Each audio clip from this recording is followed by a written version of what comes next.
사상 최악의 암흑기였다는 아합 왕 시대를 배경으로 한 엘리야 선지자 얘기인데 지난 시간에 이어서 오늘도 계속됩니다. 아합과 그의 아내 이세벨이 북이스라엘의 수도였던 사마리아에 신전을 짓고 그 안에 바알과 아세라 상을 안치한 후에 자신들은 물론이고 백성들까지도 그 우상 앞에 경배하도록 했습니다. 그래서 그에 대한 성경의 평가가 이렇습니다. 16장 30절을 보십시오. 16장 30절 오므리의 아들 아합이 그의 이전의 모든 사람보다 여호와 보시기에 악을 더욱 행했다. 16장 33절도 마찬가지입니다. 보십시오. 그 이전에 이스라엘의 모든 왕보다 심히 이스라엘 하나님 여호와를 노하시게 했다. 이게 당시 아합에 대한 성경의 평가입니다. 그 앞에 있던 악한 왕들보다도 더 악했다는 거예요. 그 앞에 왕들도 여호와를 노하시게 했는데 이 아합이야말로 가장 여호와를 노하시게 했다. 역대급이었다는 거예요.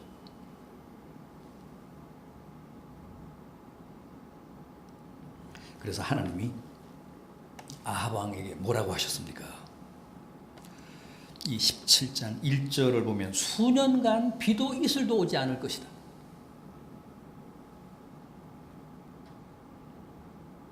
그러면서 엘리야는 그릿 시냇가에 가서 숨어 지내면서 그 시냇물을 먹고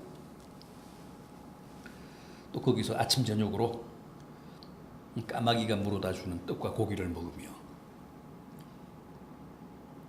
연명하게 하셨습니다. 그러나 그 그릿 시냇물도 오래가지 못하고 다 말라버리고 말았습니다. 그러자 하나님이 다시 엘리야 선지자에게 피난처를 일러주시는데 이번에는 어디입니까?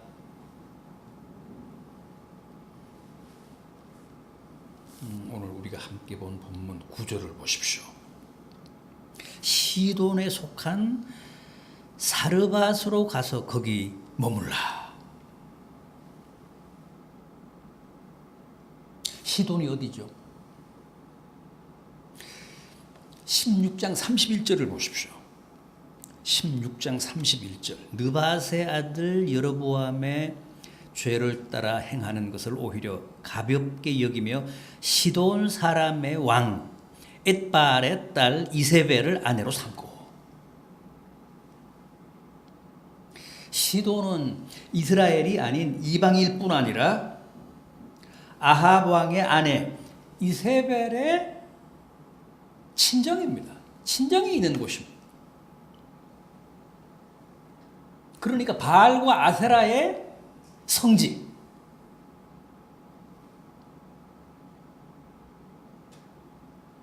더구나 사르밧은 시돈과 두로 중간쯤에 위치한 지중해 연안 도시로 이세벨의 아버지인 엣바알 왕이 지금 다스리고 있는 곳입니다.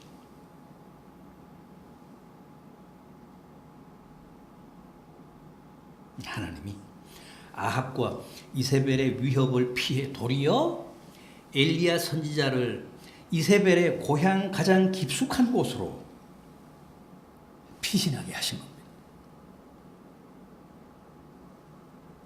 마치 애굽 사람들의 박해가 극심해지자 하나님이 모세를 아예 바로의 궁전으로 피난하게 해서 공주가 양육하게 하시잖아요. 그런 경우와 꼭 같습니다. 대적자들의 심장부가 도리어 피난처와 은신처가 되게 하신 하나님의 기막힌 역설입니다.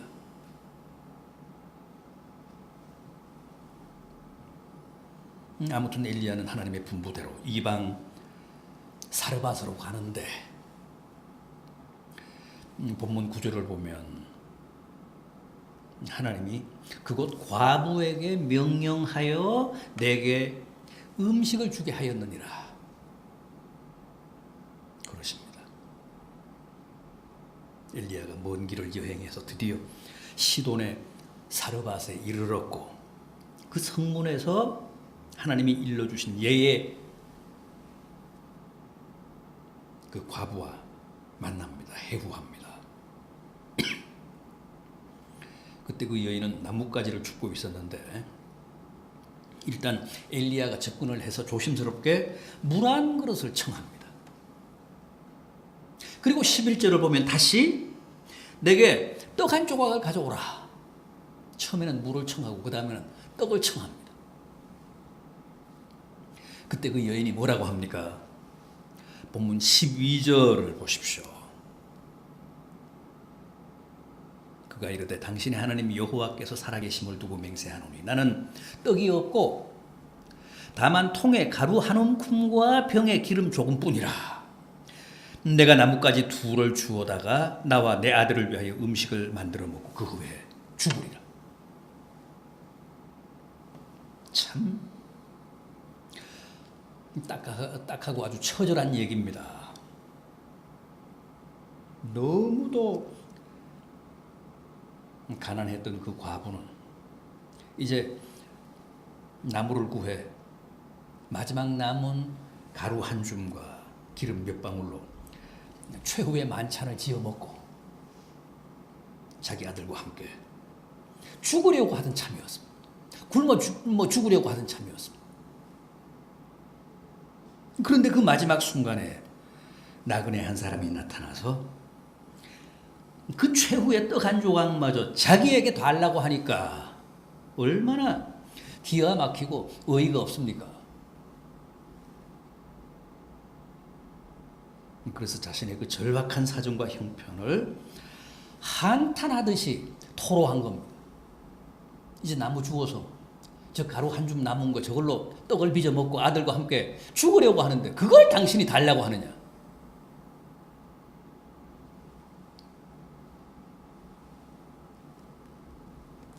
엘리야가 어떻게 했습니까? 내가 미처 몰랐다며 사과하고 양보하고 물러섰습니까?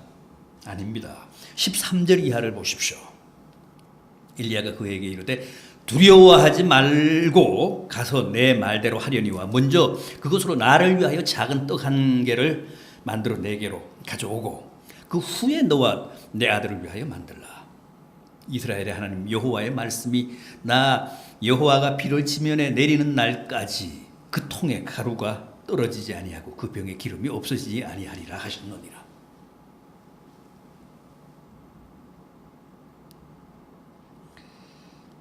여러분 당시 이 이방 여인 사르밧의 과부가 하나님을 믿는 여인이었을까요? 12절을 보십시오. 엘리야에게 뭐라고 합니까? 당신의 하나님 여호와라고 합니다. 나의 하나님 여호와가 아니라 당신의 하나님이라고 합니다. 맞습니다. 당시 그 여인은 이스라엘의 하나님 여호와를 믿는 사람이 아니었습니다. 그럼에도 하나님이 그 여인의 마음을 움직이신 겁니다.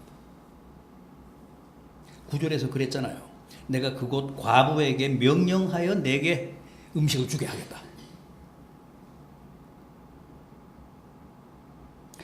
그러니까 한번 보십시오. 하나님의 택하심을 입었다는 이스라엘은 왕으로부터 백성들에 이르기까지 바알과 아세라에 미쳐서 하나님의 선지자를 죽이려고 했습니다. 그래서 엘리야가 그곳을 탈출해 도리어 바알의 나라인 시돈의 사르밧까지 피난 와서 지금 이방 여인인 과부의 도움을 받고 있으니까 얼마나 대조적입니까?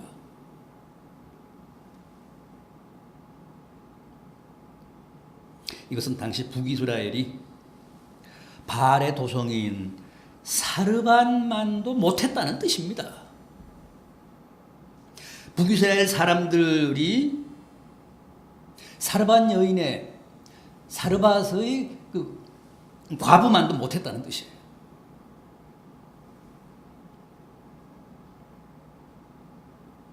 당시 북이스라엘에는 하나님이 그 누구에게도 엘리야 선지자의 신변을 부탁할 만한 사람이 없었다는 거죠.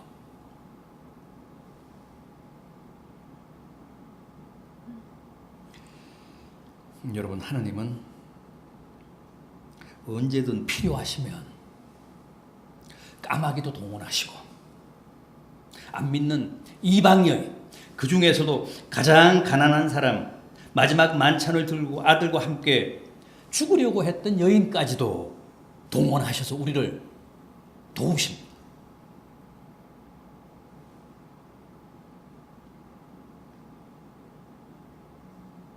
반드시 사람을 통해,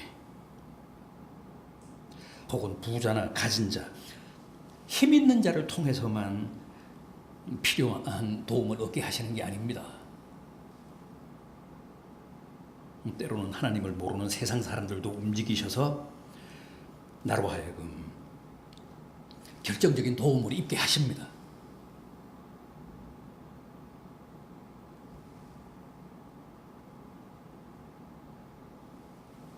안 믿는 사람들이 나를 돕지 않으면, 내게 힘이 되지 않으면 하나님은 세상 사람을 불러서도 내게 힘을 실어 주십니다.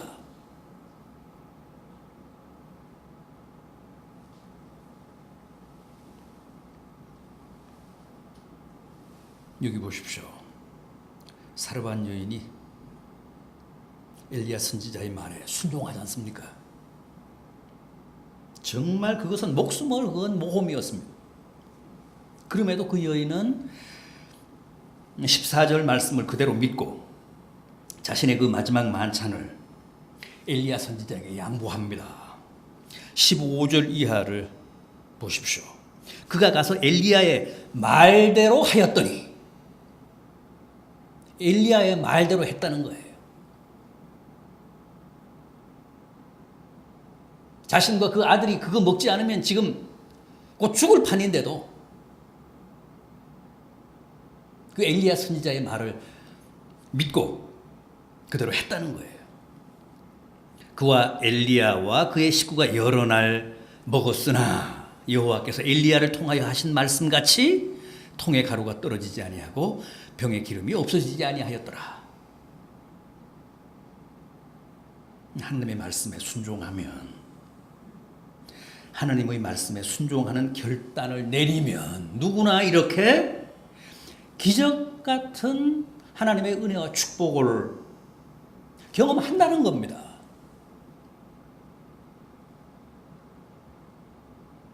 이 사르밧 과부의 순종에서 가장 중요한 대목은 13절입니다.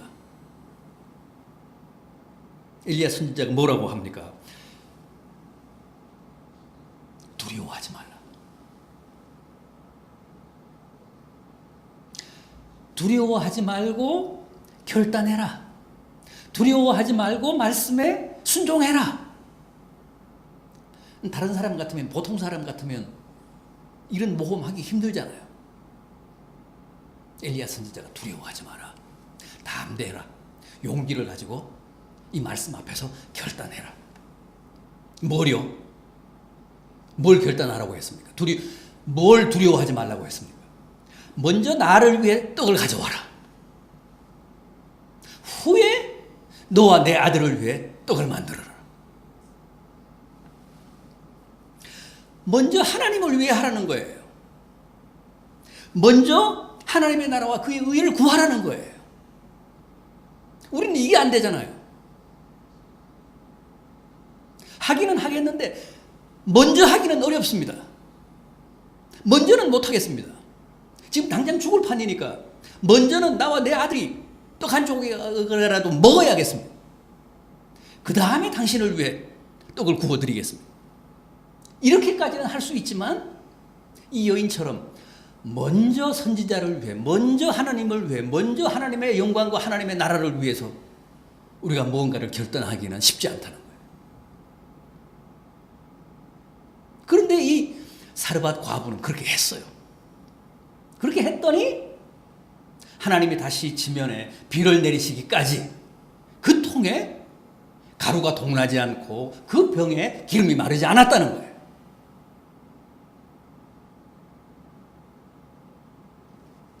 우리는 어려운데 이 사르밧 과부는 그렇게 했습니다. 그래서 13절에 나오는 이 먼저라는 말씀과 후에라는 말씀이 대단히 이 우선순위가 대단히 중요해요. 먼저 떡을 빚어 내게 가져와라. 후에 너와 내 아들이 떡을 빚어 먹어라. 그런데 그 사르밧 과부는 두려워하지 말라는 엘리야 선지자의 격려를 듣고 용기를 가지고 그렇게 결단함으로써 하나님이 말씀하신 대로, 하나님이 엘리야 선지자를 통해 약속하신 대로 가루와 기름의 놀라운 은혜와 축복을 누렸다는 거예요. 일회적인 축복이 아닙니다. 여러분, 이 엘리야 선지자가 당시 사르밧 과부에게 얼마나 있었을 것 같습니까?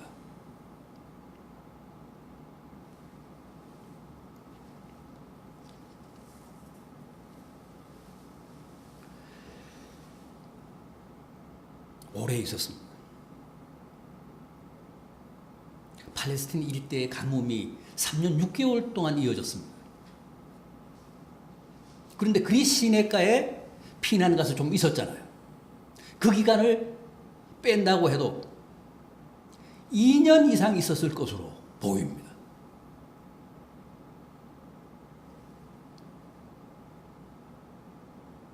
(2년이) 넘도록 하나님이 그 사르밧 과부의 집에 은혜를 베푸셨어요.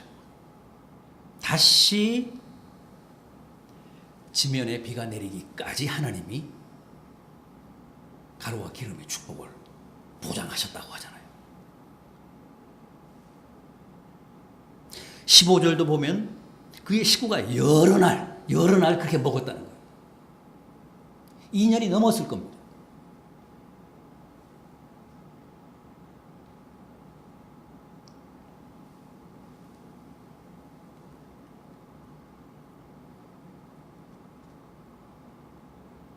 구절 말씀도 보면 사르밧으로 가서 머물라 그러셨잖아요.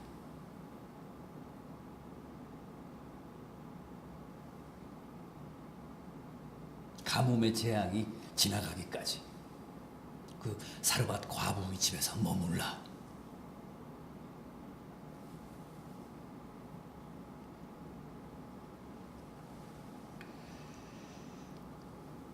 하나님의 말씀을 믿고 두려워하지 않고 먼저 하나님의 뜻을 받들고 먼저 하나님의 명령을 따르면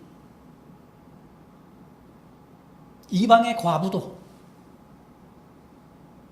이렇듯 여러 날 하나님의 생생한 기적을 체험할 수 있다는 말씀입니다.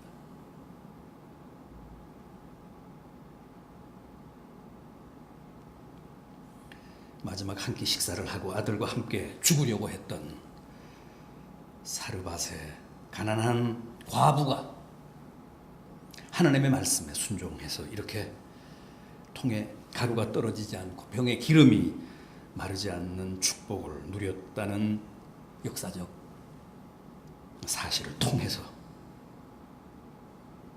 오늘 우리도 큰 깨달음을 얻고 도전을 받게 되기를 진심으로 기원합니다. 기도하겠습니다.